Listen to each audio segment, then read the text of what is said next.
I'm now live, but evidently I'm not live in LinkedIn like I thought I was. So I'm just going to close this down and we'll just share it over there later. Okay. Hey, welcome to Wednesday, July 5th, and another edition of Live and Unscripted. Today, our guest is someone I'm super excited to bring on. I've known her since we were like, oh my gosh, probably 14 or 15.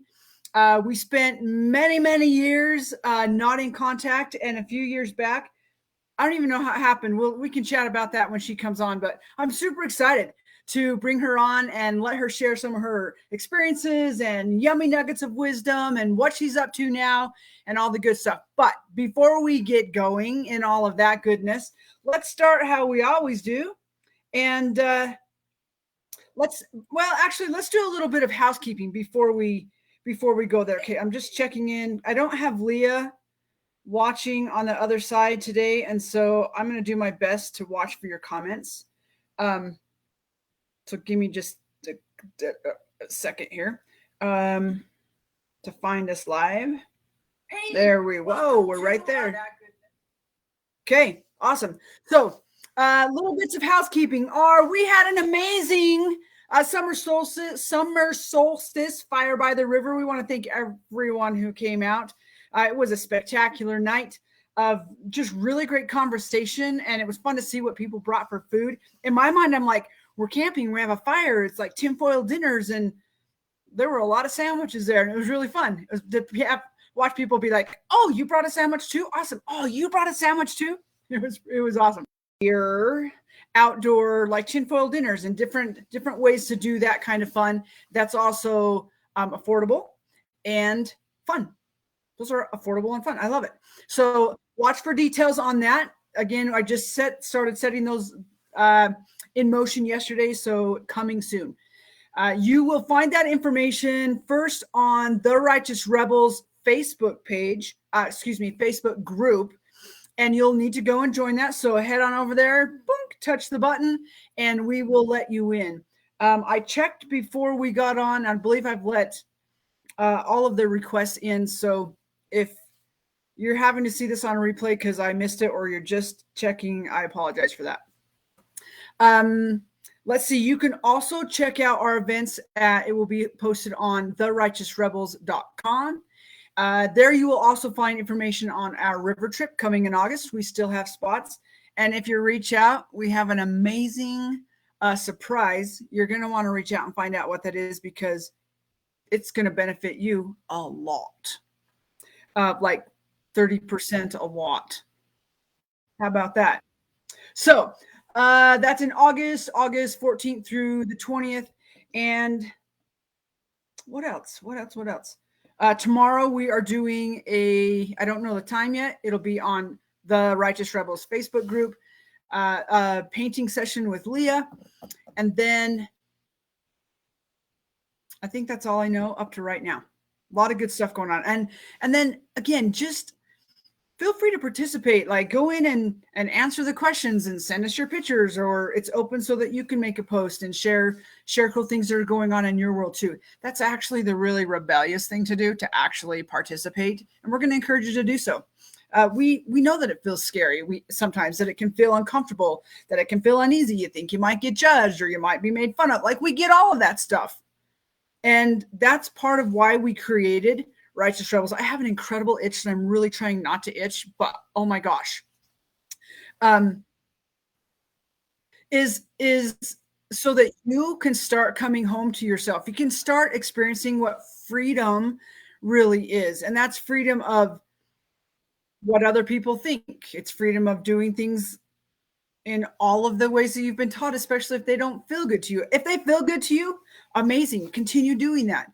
But if they don't, or you have this voice that's calling you to other places, this is an opportunity for you to practice those growing those muscles of like, this feels uncomfortable, but I got to do it because it's calling me, and to find out what's on the other side and to have support as you do so.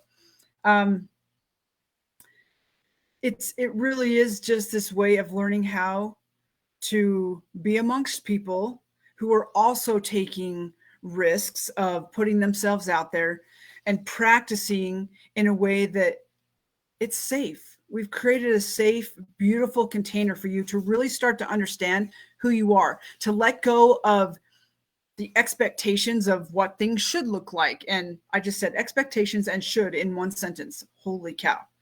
Um, one of the things that I'm adamant about is marketing differently and talking to you differently.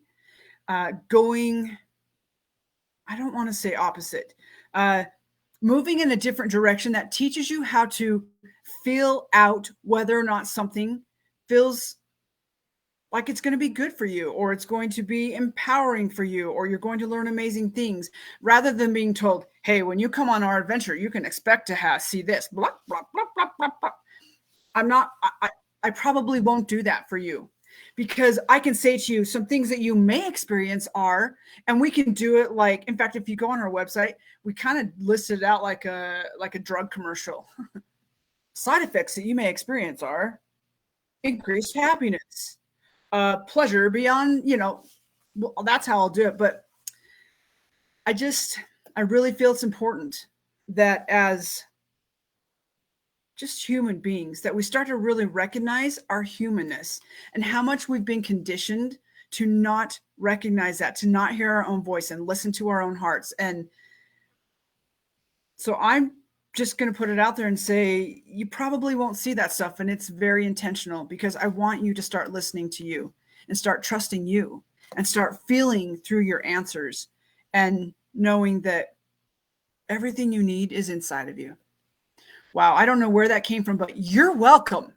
You're welcome. So let's move on to breathing.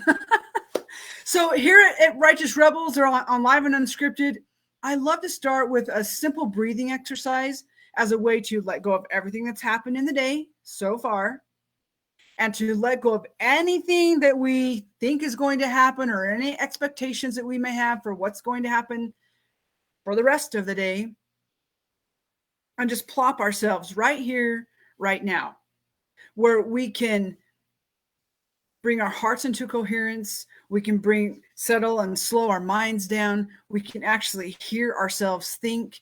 We can be present with each other, and we can lend that energy that makes these interviews and this program really just freaking amazing. And so breathing today, today let's just practice taking deep breath all the way down into your pelvis. So I'm going to invite you to act as if you have a balloon inside of you, and the opening is right here in your throat, and it totally expands down into your belly, into your pelvis, clear down into your tailbone. I'm just going to invite you to just breathe deep and push it all the way down. Feel that balloon all the way up. And if you want to, you can think about an empowering feeling that you want to have, or an experience that you just had where you're like, oh my gosh, it was so mind-blowing. I felt on top of the world. Breathe in those things as deep as you can. Push it down. Notice if you're wanting to keep it up here. And then you're just going to let it out. And as you do, attach any like lower energy, bogging you down kind of energy that's hanging in there, and release it through your breath.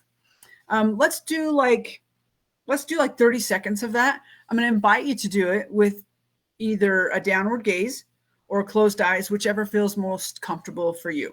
So let's just go ahead and do it together. I'm going to close my eyes and invite you to do downward gaze or closed eyes. Taking in that great big deep breath, pushing it down all the way into your pelvis, into your tailbone, holding it for just a second, and then releasing it. And push out as much air as you can. Really feel that like need for your lungs to like want to expand. And then just go ahead and cycle about 5 cycles on your own.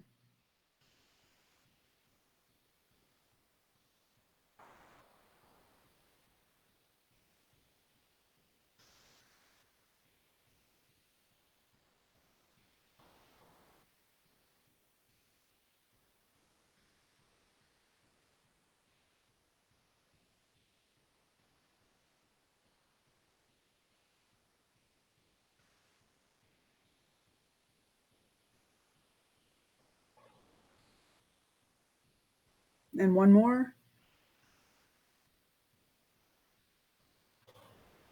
And when you're ready, go ahead and open your eyes. Just finding yourself present and just recognizing, did anything shift for you? And if so, what was it? And what did you experience in just taking 30 seconds just to breathe and to really breathe deeper, to really learn how to expand your ribs so that they have that flexibility to give room for your lungs to breathe and room for your heart to expand as it beats in your chest. And just notice. And if you would like to, I'm going to invite you to put it in the comments. It's always fun to hear what someone's experience is because we're human. We like to hear what other people experience because we don't always recognize for ourselves, or we haven't learned how yet to recognize what some of those things are.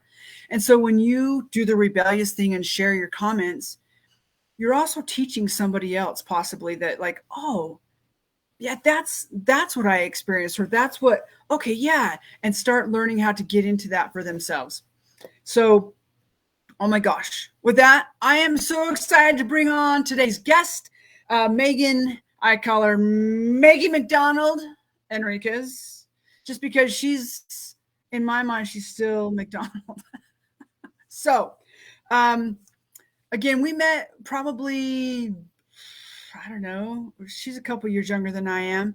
She can tell you herself, but I know that Megan's had a lot of life experience and a lot of experience that maybe some of you have lived through as well. And so I'm excited to just move through this and see what yumminess comes from it. Let me just hit her little showing screen button. Yay! There she is. Here I am. My friend Maggie. I'm Maggie and you're Jay, right? Yeah, I'm Jay. No Jay. Meg and Jennifer. No Megan and Jennifer, just Meg and Jay. I love it. You know, it's really fun when I come across people who know my nicknames, and it's like, you know, there's a tenderness to that and a sweetness. And so thank you. It makes you feel good, right? Yeah, it's like who you are. You're my people. Yeah. And for all of those people who just call me Jen, it's totally okay. Like, it's just a natural shortening of my name. I love you too. I think you and my grandma, maybe my mom sometimes, they say Maggie. Yeah. So really? Yeah. So you, my grandma, and my mom. So it's an intimate little circle, and I love it. Yeah. That's just kind of how you're just like Maggie. Megan's like so formal, and it's just not as playful. And that's when you're in trouble. You get the full name when you're in trouble, right? So true. Yeah. Okay, so you're looking super cute today. Oh, well, okay. So you want to know how I put this outfit together? I took a shirt from JCPenney, cut the sleeve off, made a bow out of it up here. Took this dress from, where was it? Oh, it's Target. And then I took a bow off of a Christmas package for my hair. Found earrings. Yeah. That's my favorite thing. You know, my husband will buy, oh, bless you. Oh, excuse me. Wow. You need a Zyrtec, girl. All kinds of excited. Yeah. So my husband will buy me like the brand name handbags, but I like the stuff that's cheap that I can put together and make it into an outfit, because that's fun, right? It's totally fun. I'm going to say it's totally fun for you. I can't say that I've ever done that. I'm standing here just like, what? You did what? And I did it as I was getting dressed, because I didn't know what I wanted to wear until I put it on. Because that's how it works. Oh my gosh. Maybe you could come be my stylist. Sure. I'll get you on the runway. Now you're going to trip and fall like I did, but you'll be on the runway, you know. That would be okay. Can it be a trail runway? That it can. Now it can't for me because I have that plantar fasciitis kicks in when I run because I'm old. But you know, can hike. You can hike. Yeah, I can pretend to hike. I can try it. And you're not old. I can put the hiking boots on as long as they match. You know. Well, I'm sure I have some decorations in the garage we could sift through, and you could find something to like take off and put on them. I can do that. I do that all the time. Sweet. Sure. Okay. You can handle that. Okay, you're supposed to start with the question, but we haven't done the question. I will. I want to know who did your hair. Oh, my son. I wanted to give a huge shout out to your, like, she's messaged me today. She's like, and my son did my hair. And I was like, what? Yeah, because I don't do the curls. I do the curls with too much frizz. So he takes Paul Mitchell leave-in conditioner and shows me how to do the individual ringlets so they look non-frizzy, you know. Because he has curly hair as well. Oh, his is excellent curl. Mine's a little bit wavier. His is spiral and beautiful. So yeah. That's cool. So cool. Thank you, handsome son. I love it. Okay, so you're like, I can just see you like, come on, Saunders, get going. Yeah, answer me. I want to answer the questions. Let's throw it out. Right? Well, remember, there's only one. Okay. To start with, but I'm sure there will be others as we move along. So the first question is this, or the only question that's planned is this: is what were you like as a kid, and what did you like? What did you want to be when you grew up? Okay, so I'll start out as a 3-year-old. I'm in the grass out in the backyard, you know, because Idaho grass is beautiful. Yes. Texas grass is the weeds, but you have to get through the weeds in life to get to the pretty grass, right? Amen. Okay. So I'm in the grass and I find a mushroom. And I pick that mushroom because I love vegetables as a tiny baby. I just thought they were good. And I eat the poisonous mushroom. My mom then gives me Epicac, but I couldn't talk yet. So every time I'd throw up, I would scream at her in that baby talk, you know. Then as I go a little bit later in life, I really want to learn to fly. And we have these railroad ties in our backyard. And they were kind of stacked on each other like stairs. So I'd start running. And I'd jump off those railroad ties and flap my arms because I thought if I did it long enough and hard enough, I could fly. Okay, then I go on to 12, probably that was 8. So about 12, I'm at Edwards Air Force Base with my family. And I'm like, Dad, can I please just sit in the cockpit of an F-14? I think it's an F-14. He's like, sure, you can sit in the cockpit. So I climb up there, hop in, and he's looking at me, and I'm like, what? He says, Meg, you need to hop out. And I said, nope, Dad, I want to fly. So that's been my childhood. I was kind of mad about the mushrooms, but I got over it. Yeah, then I wanted to fly as a kid, you know, because here I am 12 or whatever in the cockpit and I want to fly. And so that's my childhood, you know, just kind of started out tumultuous and kept on going. I don't even know what tumultuous means. What do you think it means? Like something that's stirring inside of you. Is that right? I don't know for sure, but that's how I've always felt, like there's something stirring inside of me and I got to get it out, you know? Awesome. Yeah. So what did you want to be when you grew up? I mean, flying, but did you have yes, something in regards to that? Or I always wanted to be an author and I always wanted to be a dental assistant. And I did both of those things, but it was confusing for me sometimes because I thought I didn't finish college, but you know, then I learned as I got older, so what? Because I can figure out the chemical composition of some medications and figure out what it does with the serotonin, with the axons and dendrites in your brain and stimulating that serotonin to make you happy. So, you know, I told that to my son one time. He said, Mom, I've never taken chemistry. And I said, sweetie, neither have I, but everybody can do that. He goes, no, they can't. He goes, what are you talking about? Okay. I didn't know that you were a dental assistant. Yeah, I did that for maybe 12-ish years. Yeah, loved it because you can get in someone's mouth and just dig and get all that gross stuff out, you know, and it's fun. Okay, but 2 of my brothers are dentists and they love that. The other 2, not so much. It's kind of gross, but I like to get into the nitty gritty, and that's how I am in life. Like, get in there, get excited about it. And then sometimes they throw up on you, and that's okay because you can vomit all that out just like you can life, right? Get it all out. Okay, sorry. You can ask me another question because I can go on and on and on. Oh my gosh. Okay, so how come after you did dental assisting, what did you do? What did I do? So like, how come you're not doing it still? Oh, okay. So we came to Texas. We'd been in Idaho. We'd been in Kansas. My husband and I did some schooling at KU, you know, Rock Chalk Jayhawk, go KU, gotta love them. Woo! And then we moved on to Texas, and this is really home because I've been here longer than I was anywhere else. I think we've been here almost 20 years. It's been an amazing ride. So I went from dental assisting on to, I worked at a competitive swimwear store. And you know what? I didn't know anything about competitive swimming. I had to learn that what streamline went, what a flip turn really is, because I would try to do a flip turn, get water up my nose and couldn't do it. So I had to learn all that stuff. I learned about water aerobics. I helped do purchase orders. I'm like, purchase orders? You got to use a computer for that, I did have to use a computer for that. And I tell you, it's the people that you work with, not the job. Because I loved those people. My manager, my coworkers, we all had this, we meshed together as people and loved each other, because it was fun.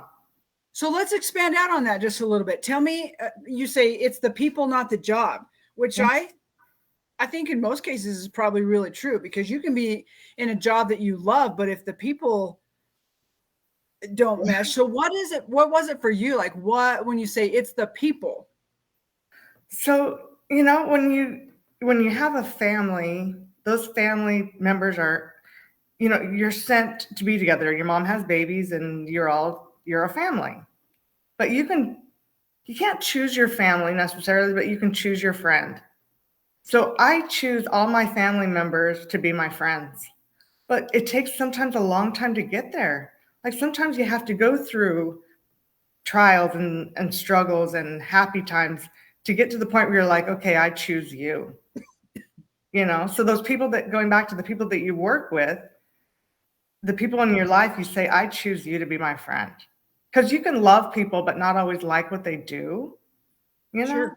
But yeah, so it's those people in your life who you finally say, I choose you. I love it. Well, and I'm a believer that we can choose our family and that our friends can be our family. Yeah, that makes sense. It's, I think that, family has a definition, but I also think there's other definitions. And I'm grateful for my family that are my friends who are my family. And, I got to hang out with some yesterday, and it's just cool. Like you don't necessarily have all the experiences with them and have to have all the, the dramas that can go on sometimes, but you can sit with them and it just is, you can share your heart, you can share, the good times, the sad times, the commonalities, the differences that sometimes in regular nuclear families just is more challenging. And I love the piece that you said, or you said inside of your nuclear family, how you came to recognize that you could choose them. Yeah. You could choose to look past some of that stuff or work through it and actually choose them. That's awesome. Yeah. And sometimes I think, those choices, they're a long time coming. My cousin and I, do you know Stacy McDonald? She was in Nampa when it's Hamilton now, but Stacy McDonald Hamilton. So she was in Nampa when we were in high school together. So I don't think you knew her. We had a phone conversation the other night that was an hour of us laughing and talking and reminiscing. She even wrote me a song, on the piano when I moved to Virginia for a few years. She wrote me a song and it was so cute. I mean, when we sang it, we were out of tune, but that doesn't matter, because life is not always in tune in life. You struggle. But we realized life is not about the hard times. It's what happens after you come through those hard times on the other side, And we laughed for a good hour. And I was like, Stacy, you've inspired me not only to focus my writing on the positive and the fun, but it's okay to get through the hard times to get to that fun, because we all do. Everyone can relate to that, Absolutely. Absolutely. I was thinking about that last night when I was watching fireworks. I just had this big aha that, we're all fireworks.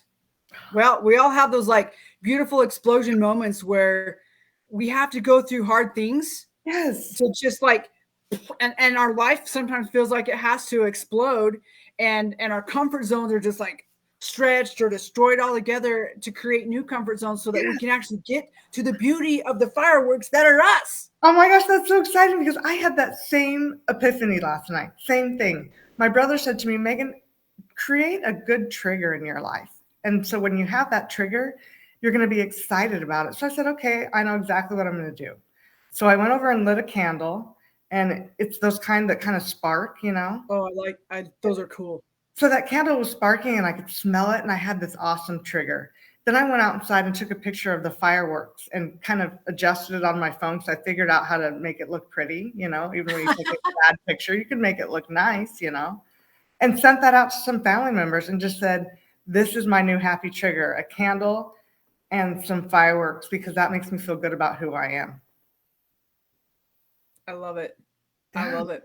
So what would you say to the person who is struggling inside their family or struggling with a family member, that you're just not able to come to that place of commonality, or being able to agree to disagree in order to maintain, you know, how would you suggest that someone move through that and be able to love themselves first, and while still loving the family member and not creating extra drama? Like, how does that work for you? So because not everyone's in a family that they can be like, I choose you and it's going to be happy. Some people never find the happiness inside their families like that. So how does that work for you? I get that, because I think that happens, like you said, in everybody's family, right? Like everyone struggles with that at one point or another, or at their entire lives. So I think if we're being honest, that answer is yes. Yeah. So I would just say, keep trying. Like, don't give up, because you start out with, you know, a commonality, and that's what bonds you. But then you go through the weeds with them, because those are hard. You dig them and you pull them out, and then, oh my gosh, there's this beautiful flower bed. But you're not going to do that just once with that person in your life. You're going to do it over and over and over. And so I turned 50 this year, and I'm like, you know what? That's going to be my best year, because my tia Gloria told me it was. Because she always says, every birthday, this is my best year. And she's 82, and she's just awesome. I love her. And so when you go through the weeds with people and you find those people that you love, you just keep trying over and over and over, because you're not going to get it right one time, right? Maybe you'll fail 5 out of 10, but the other 5, I mean, the glass doesn't have to be half empty. It has to be half empty. It has to be half full. Yes, it has to be half full. So there you go. You keep on trying. I love it. I love it. There's I'm trying to remember where I originally learned it. I want to say in when I read the book The Shack, like 13 years ago or something. The Shack. Oh, I don't think I read that. I think it's by Paul Evans. It's called The Shack. They actually made a movie out of it. But not Shaquille O'Neal. What's that? It wasn't Shaquille O'Neal. No. The Shack. That's the Shack I know. No, this is like a shack that's in the woods. Okay, makes sense. And in there, the character that plays God says something about, like, the main character is frustrated about learning lessons or something like that. And I'm pretty sure it's in there. I could be wrong. And if not, then it's still a really amazing read. And there's a space where they say, oh, you're doing such a good job. Like, we agreed it's going to take you 85 times to learn that lesson, and you only have 62 more to go. That's like awesome. You're doing so good. And so it's this, I like this piece that you're like, you know, don't give up after the first 1 time or 2 times or 7 times, or just keep going. But, you know, I will say this, there are circumstances and reasons that holding somebody at arm's length or setting a solid boundary, like, you got to be boundaried. You got to be boundaried with people. You can't let them walk over you, even if you're trying. You've got to find ways that are safe for both of you. Sure. And sometimes you do just have to walk away. And if that's a case, and that's a situation that you as the listener are in, know that that's okay too. It's not an easy thing to do. Yeah. And Jay, I'll be honest, sorry, I didn't mean to cut you off.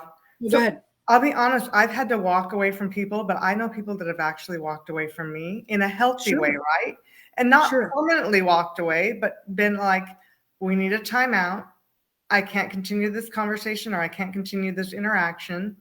So let's either both walk away amicably. What's that? Amicably, yeah. Yeah. Let's walk away and just either figure it out or not. But maybe what they figured out is they can't be together anymore.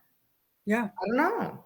But for those that you can figure it out and you want to be together, holy cow, that's an awesome relationship to have with somebody. And do you know what? You actually taught me that.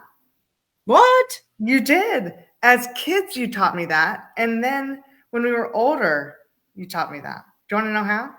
Yeah, I'm like, tell me more, because, Yes. Okay, so you and I and Brad, we used to play tennis. Oh, Brad. Yes, Yeah. we played tennis together. But I would have to watch a tennis video at home of them doing volleys and serves over and over and over. And then we'd get on the court and the three of us would play, and you and Brad were far and away better than I was, but you did that tennis match with me so many times that you made me feel good about me. Even if I wasn't great at tennis, that didn't matter. We would volley back and forth, and we'd volley back and forth in life all the time. I bounce something off of you, you bounce something off of me, and we finally figure out what that looks like for us. And it's awesome. That's what it looks like for us. So, I say you taught me that as a kid, but you also taught me that as an adult. We reconnected 6 years ago, and it's been some of the best 6 years of my life. So gosh, I'm like, how do you remember how long? Because it doesn't feel like that long. It's amazing. Yeah. It's amazing. How did we reconnect? So my brother Bart, he's a PT there in Idaho. Right. And you and I believe it was your father-in-law went into a PT office of his. Had his name on it. Had his name on it. And you asked him, "Are you the Bart McDonald I know?" And he's like, "I'm the Bart McDonald you know." And you said, "Well, what about Meg? Where is she?" And so he told you. And then we reconnected on Facebook. So Facebook can be a good thing. We can certainly can be a good thing. Look at it too long and it's not a good thing, but for connections, it's awesome. So that's how we were connected, and that's how you've helped me. We volleyed back and forth, and we do that in life. So thanks. I love it. So speaking of volleying, I know that you've had some life experiences in the pieces where we weren't connected, and things that I had no idea about. And if you're good, I would like to go into some of that, of just like what it is that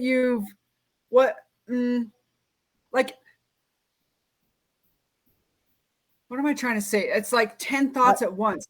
Like, what have I learned from it?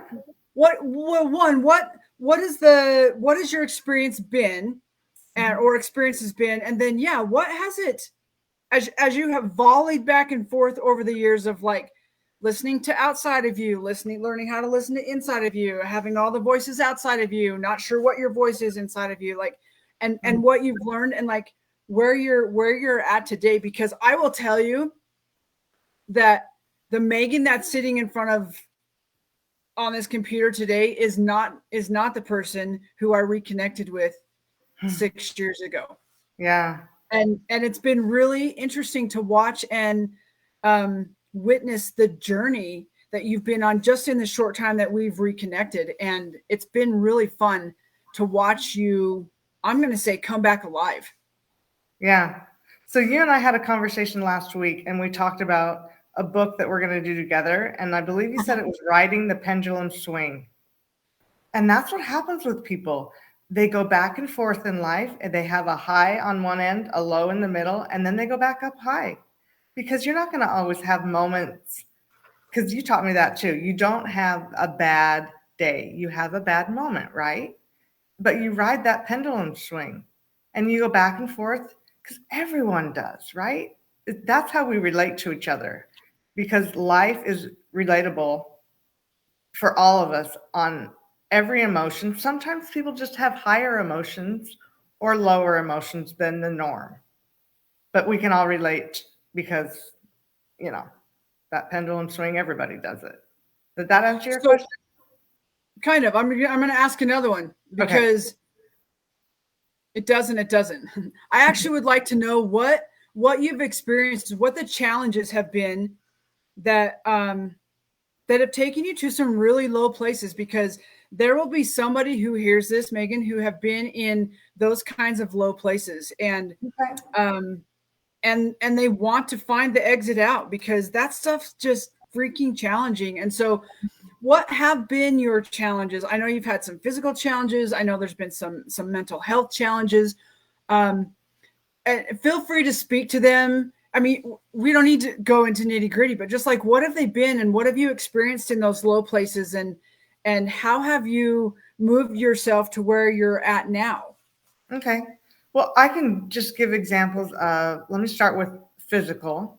I've had chronic migraines since I was about 12 years old. 1 month out of the last 5 years looked like this for me. There's 31 days in October. 30 of those 31 days I had a migraine.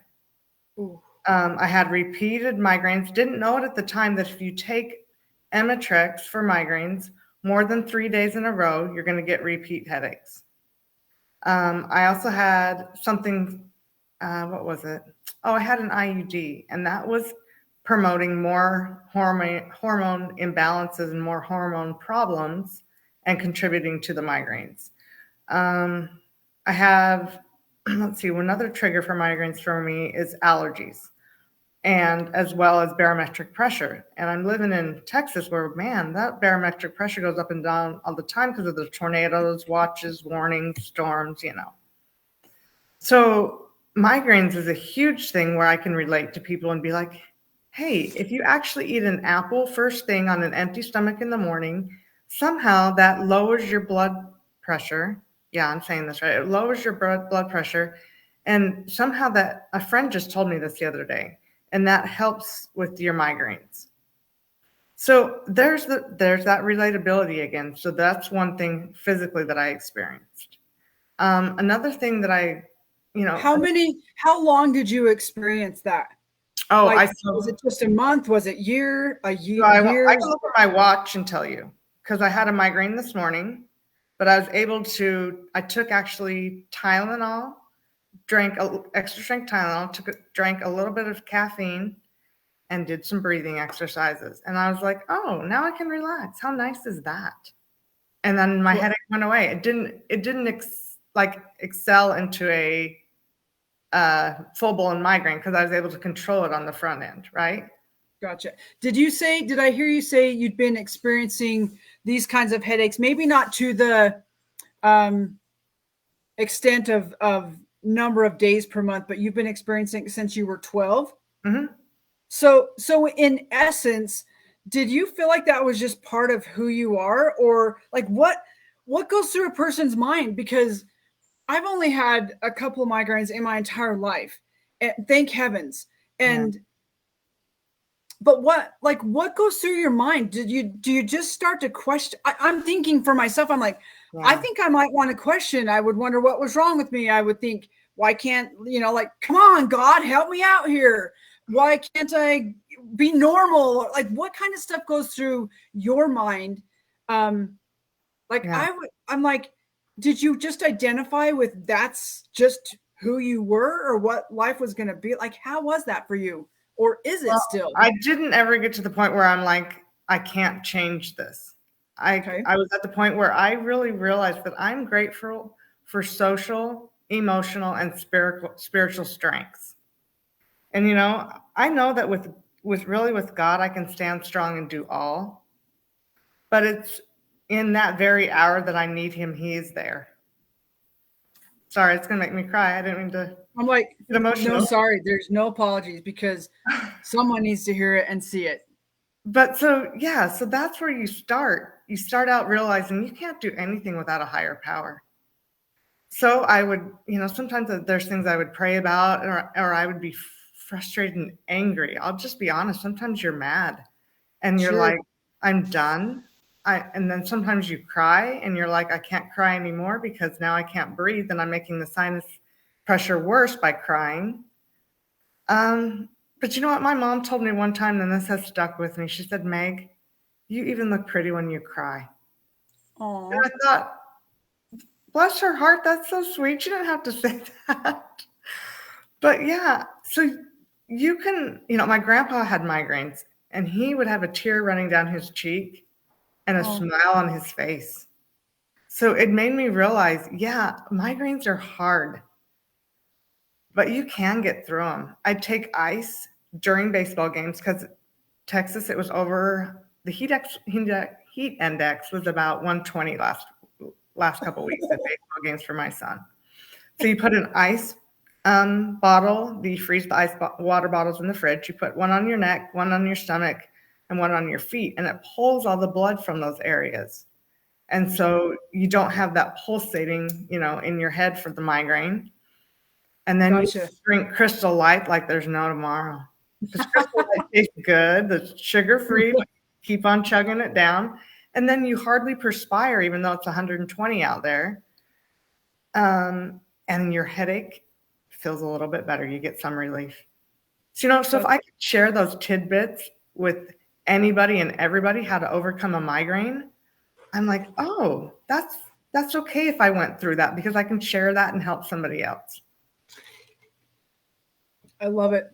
I know that you've talked about, you've gone to some pretty, I only say extreme because on my end, it feels extreme because I've not had to do anything like that. And again, put intention and hope out there that I never have to.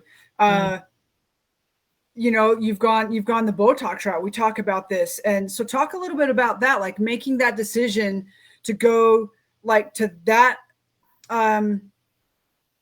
form of relief. And what was that like for you? Was that an easy decision? Was that a tough decision?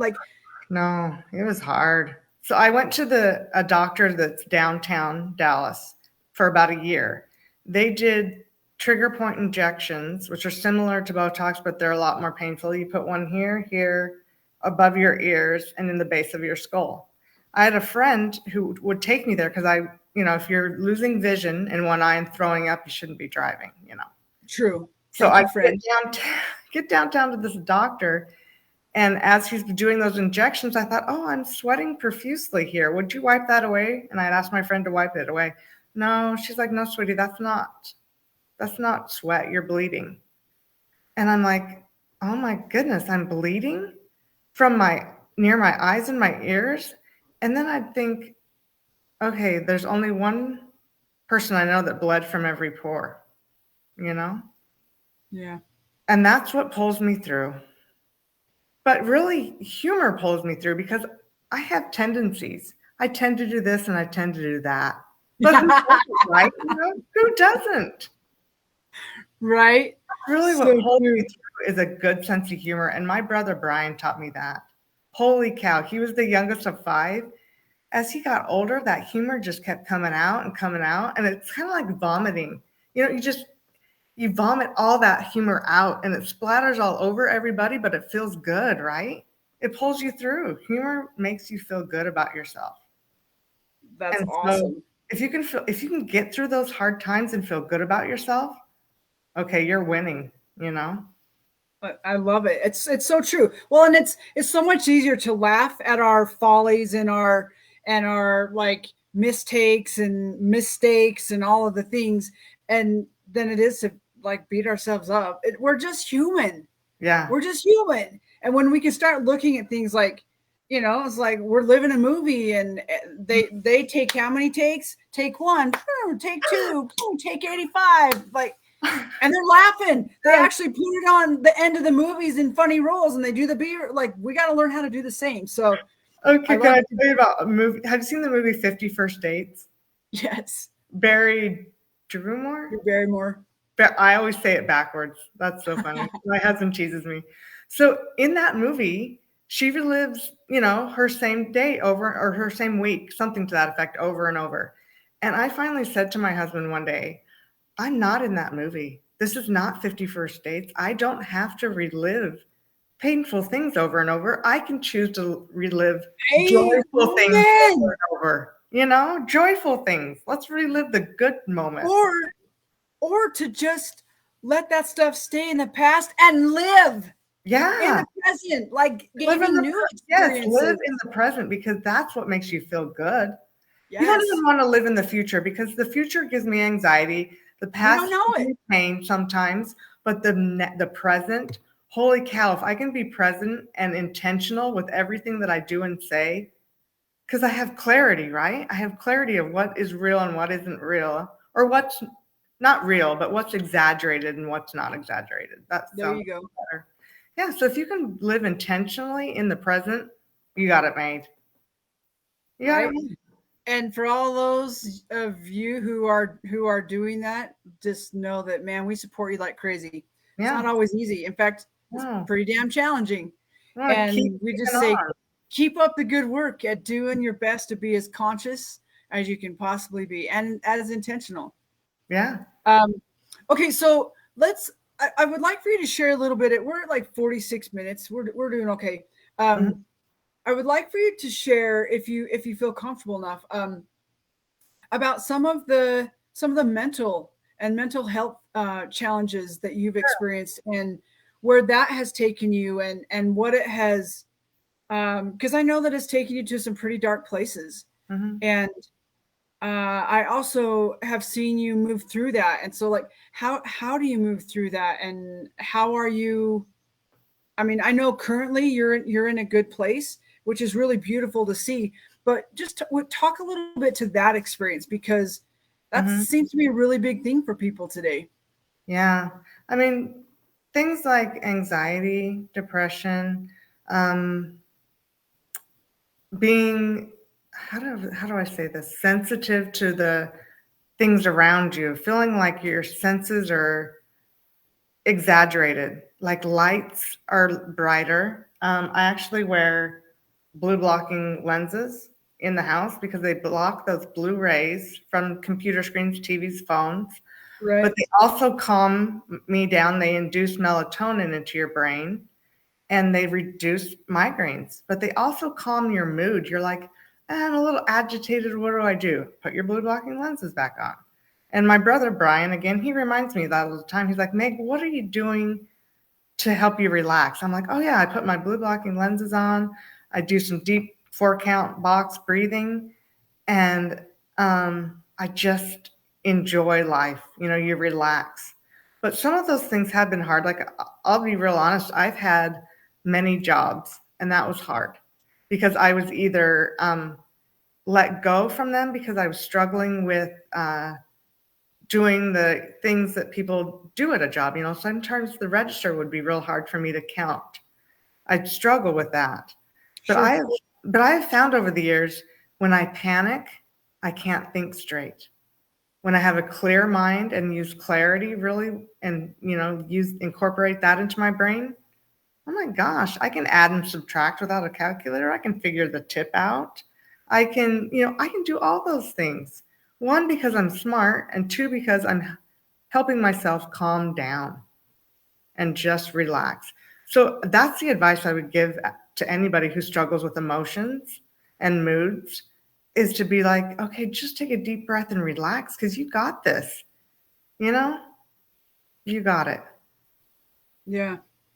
How old were you when you started recognizing that you were experiencing, I think you mentioned anxiety, depression, and that it was, I'm going to say, just from things that you've said to me, like, Hmm. felt like it was controlling your life Yeah, I was 12 again. at that point too. Okay.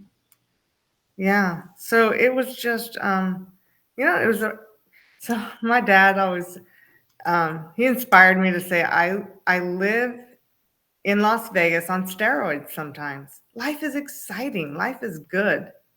But then life can be like, oh man, I'm way at the other end of that spectrum, you know?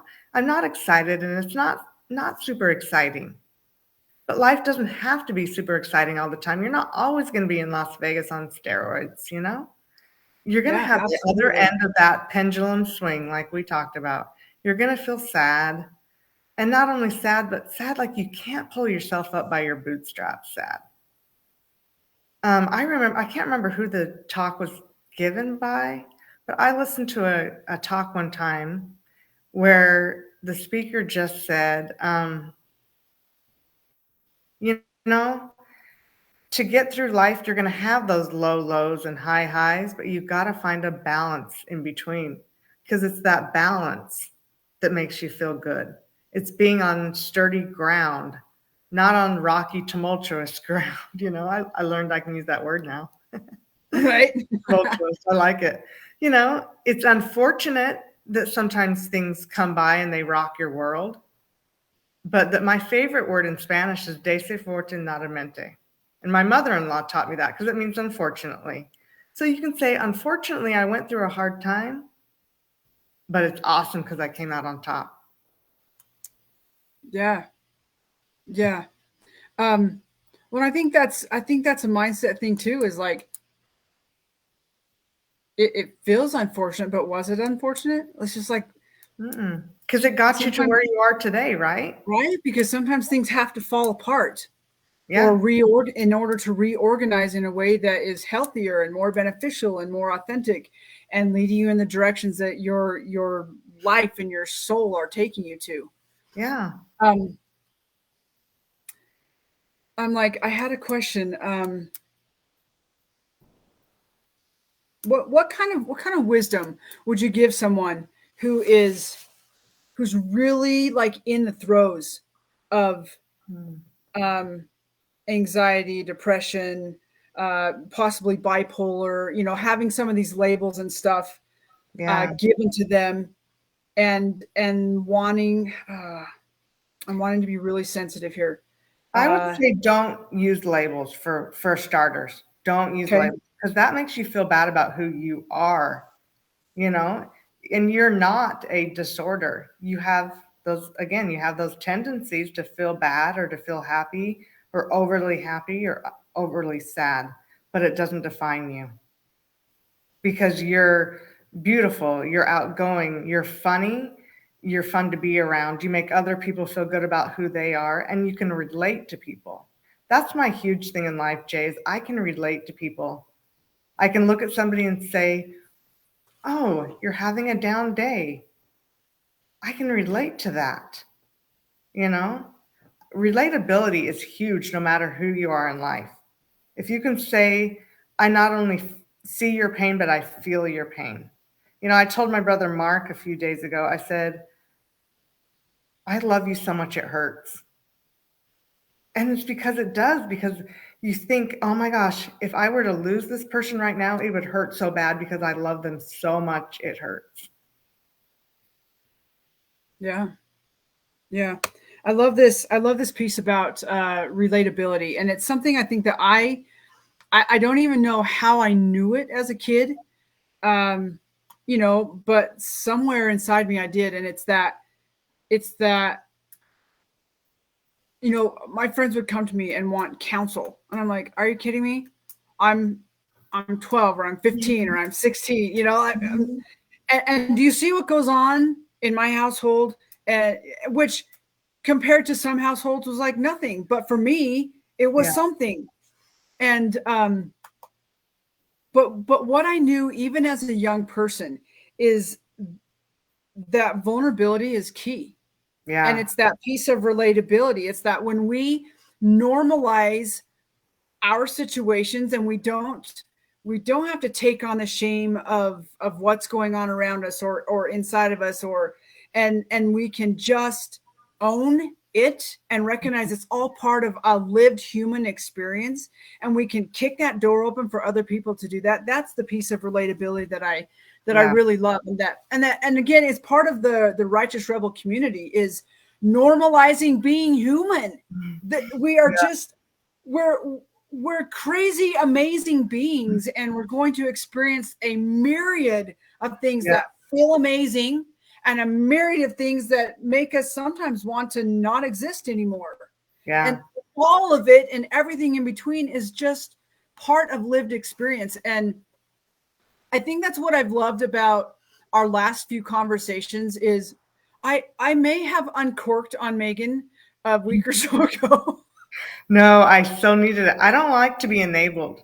I do not want someone to be like, oh, sweetie, I know you had a hard day. Let me give you a hug and cry with you. No.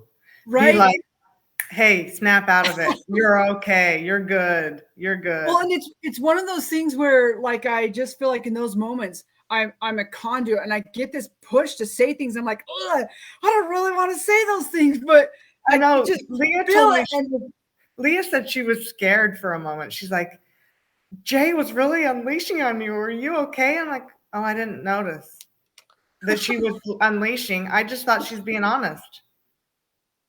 You know, I have an example of that with my mom.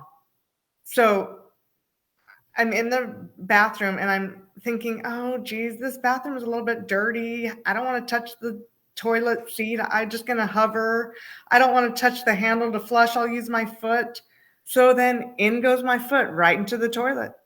And I'm crying at school saying, Mom, please bring me new socks and a new shoe, you know, because of this. And then as I turn around to go out of the bathroom, not only did my foot go in the toilet, but the bow off the back of my dress. So I'm like, you know, Mom, what am I going to do? I can't be here. I've got a dirty shoe, a dirty bow. And my mom's like, oh, just give me new ones and carry on. No big deal. And that's life, right? You get dirty, you get wet. Sometimes you're drugged down, but you just replace it and keep going, you know?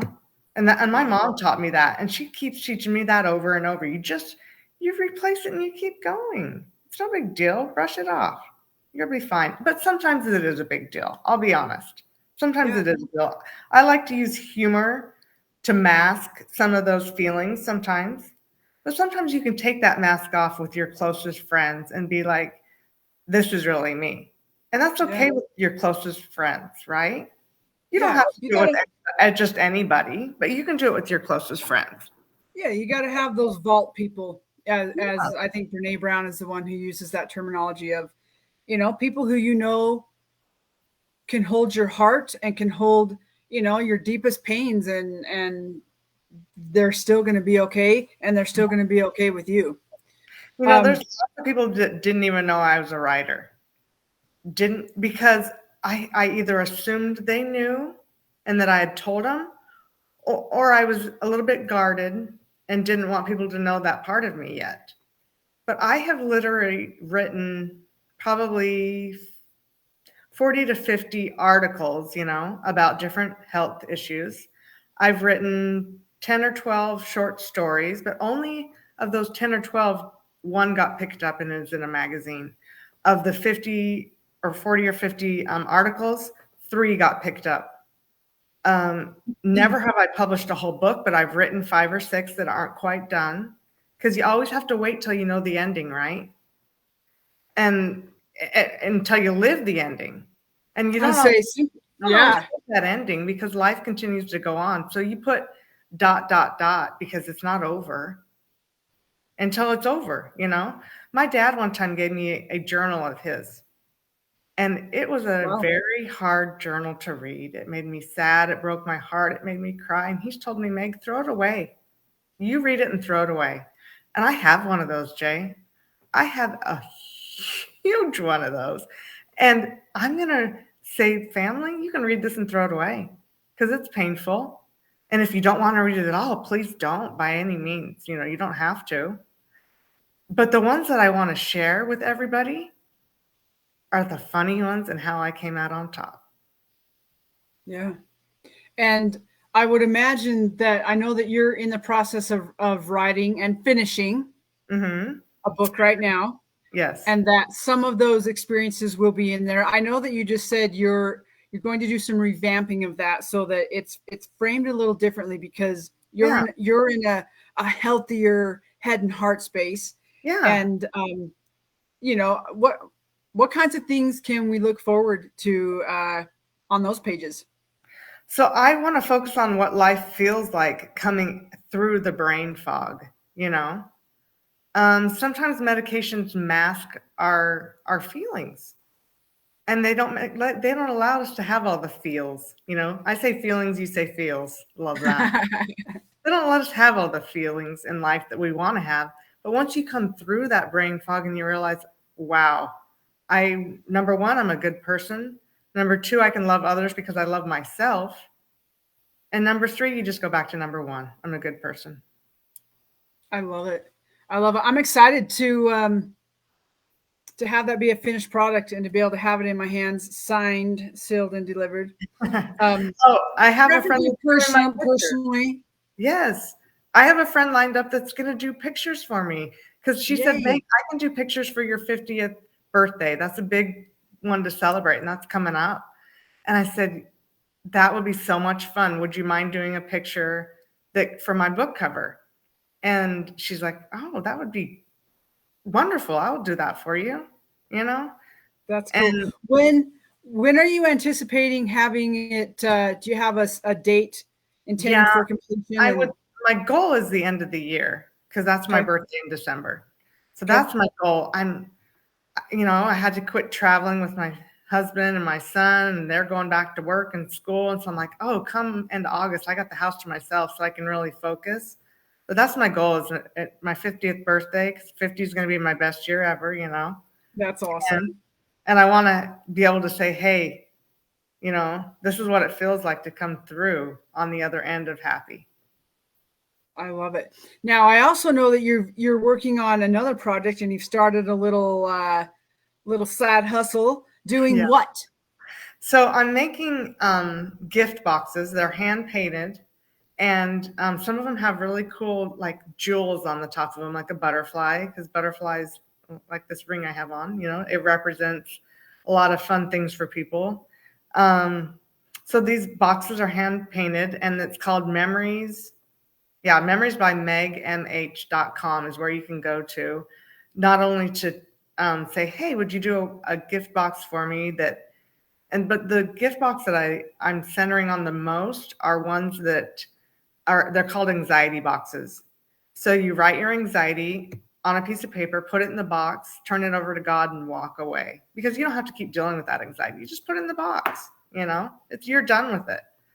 And I love it. Now, so that's what I'm focusing on with that. But also with this Megan or Memories by megmh.com is you can write about your health conditions, whether that be migraines, diabetes, mood, eating disorders, everything that I've studied up on in my life because I either found it interesting because I experienced or someone else was experiencing it.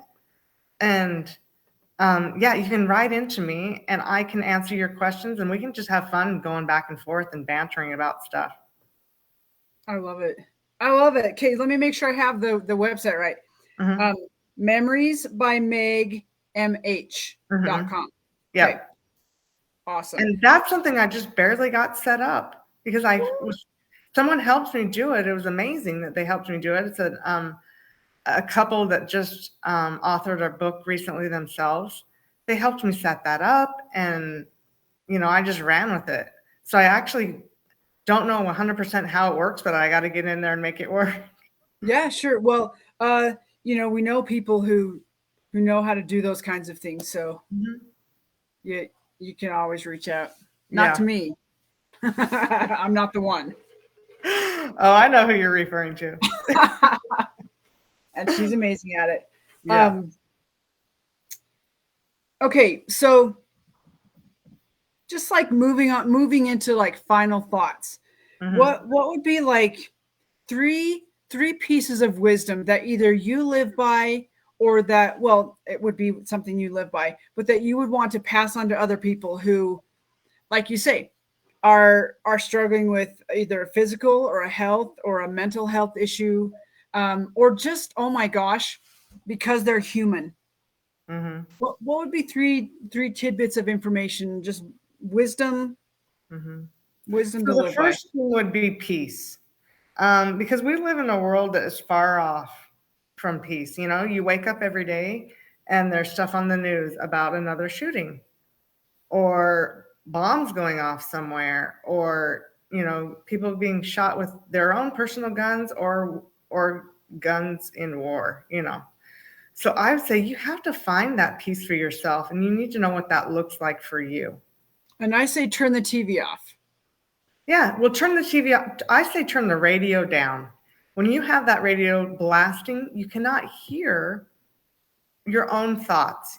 You cannot hear God prompting you. You cannot hear anything. You can't hear the positive things coming out of people's mouths.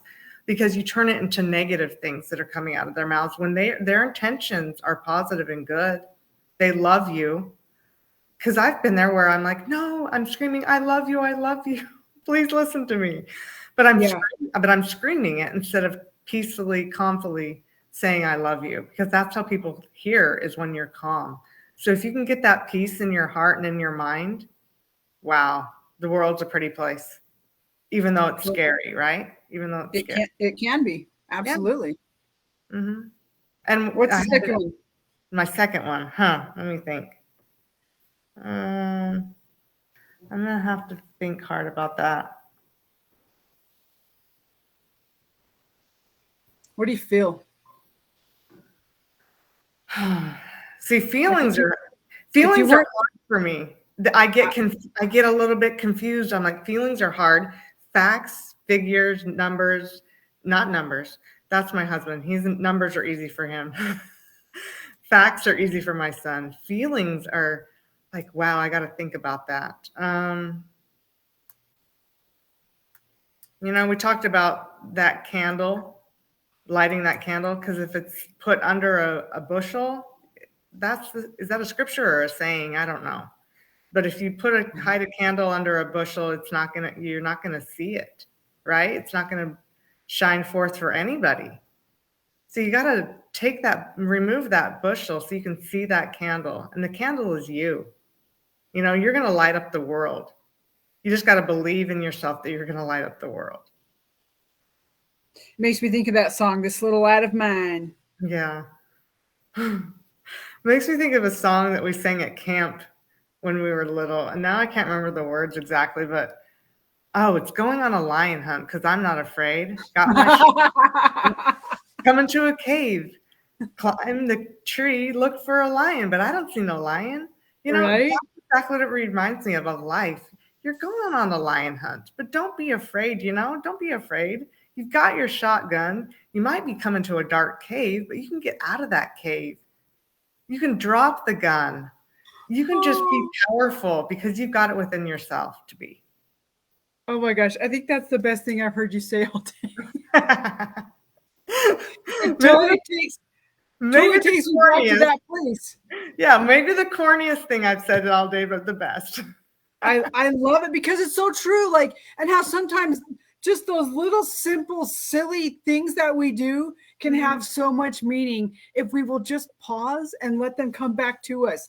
That led right into what you were just saying of like turning down the radio so we can let these little things come in that already inform our lives and our decisions, and we just don't hear them because everything else is so loud. Yeah, sometimes that radio is so soft, so you have to be still so you can hear it. And other times that it's like a trumpet, right? Blasting loud.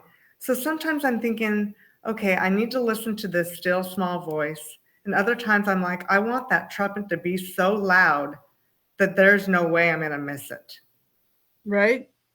And most often, it's just not. Every once in a while. Like the sirens that tell you to get inside because there's a tornado. Those tornadoes are coming at you. But you know what? You can be afraid of that tornado and hide in your closet. Or you can sit in the closet with your dog and listen to Enya, like I do when there's a tornado warning. My dog and I go to the closet and we listen to Enya. And both of us just chill. I love it. I love it. I'm going to write as your number 3, sit in the closet and listen to Enya. And it was so funny because I told my son, he goes, Mom, why do you play Enya while you're in the closet? And I said, because it's Bella's favorite music. That's my dog, Bella. He goes, Mom, I think it's your favorite music. How do you know the dog's favorite music? And I said, because she's calm when I'm calm. And that's how our energy is rubbed off on other people. If we're calm, they're calm. When they say if mom's not happy, no one's happy, I'm like, I think that's kind of bogus. No, that's true. If you're not happy, other people around you aren't happy. If you're anxious, other people are anxious. It goes on and on with every emotion. But if you're calm and centered, those other people around you can be too. I love it. Oh my gosh, I love it. And I love that you're coming to this space in your lived experience that you're getting to like just have more of that in your own life and to recognize how to bring a greater piece of that, and that you are the one that's in control of that. And it's not necessarily, I mean, we're not discounting the wisdom from the other people around us, because we all seek for that. We all find tidbits, but ultimately it has to settle in here and come from us, especially to have happiness. So I love that you're more in that space and just stepping more fully into it. Because I know for you, that's been a brave thing. It's been a rebellious thing to say, I know I've lived this way for so long, but I'm not going to do it anymore. Like you people, your intentions have been great and you've held me to a point, but there's more. And that more is coming from inside me. Can I tell you one last thing about, when people say this, that person's my better half, the reason you say that is because you take half of like in my case, my husband, I take half of my husband, half of me. And we put it's chemistry because you put those chemicals together. And wow, then you do have a better half. But the better half is actually you, because without you being the best you can be, your other half can't be the best they can be. Boom. Boom. There you go. Boom. Drop that mic. I'm done. I'm out. Gosh. Megan, thank you for showing up today. You're welcome. For having me. And just, I know at first this was like something that was really, it was scary for you, but it's been fun to watch you move into this place of like, I'm actually excited to do this. I'm actually excited to like feel the nervousness, to feel a little bit of anticipation and maybe even a little bit of like anxiousness. But like, I've watched you embrace that. I've watched you tell the people around you, probably more than any guest we've ever had on. Yeah. You're like, I told this person and I told this person and I told this person. We've had 15 people. I mean, for us, that's great watching continuously live. And we would like to have more. So please share us out with other people. And if you know other people who have good stories, let us know. We would love to have them on as well. But that you really like embraced this. And you told people, like you said, I'm nervous and I'm scared, but I'm still going to tell people. Yeah. I actually told I probably told 200 people, and then they shared it out with others. And to me, I thought at first, oh my gosh, that's too many people. And then I thought, no, those are the 200 people that are my people. I love those people. They were friends from the baseball field. They were friends from the dog park. They were friends from church. They were friends from the grocery store. I mean, I talk to everybody where I go. And my son laughs. He's like, Mom, do you know that person in McDonald's? I'm like, no, but they had a really cute kid. So I had to strike up a conversation. If you can talk to everybody that you know and say one nice thing about them, you make a friend. I agree. And so that's the last tidbit of information is, you know what? It's okay to talk to strangers. Yeah, it because is. they're only strangers for a minute. And then you find those commonalities in humanness, and life just gets more rich and beautiful with every stranger made a friend. Yeah. So thank you. Megan, thank you again for showing up. Thanks for being who you are, for moving through the experiences that you've had that have taken you to really low places and to really high places, and learning how to just ride the swing and to recognize that you're freaking awesome just because you're human.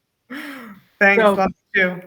For those of you who are listening, just remember you're freaking awesome because you're human. And I see Megan. She's like, I want to say the thing. Ready? Be bold. Be brave. Take us out. Be a rebel. We'll see you soon. Bye.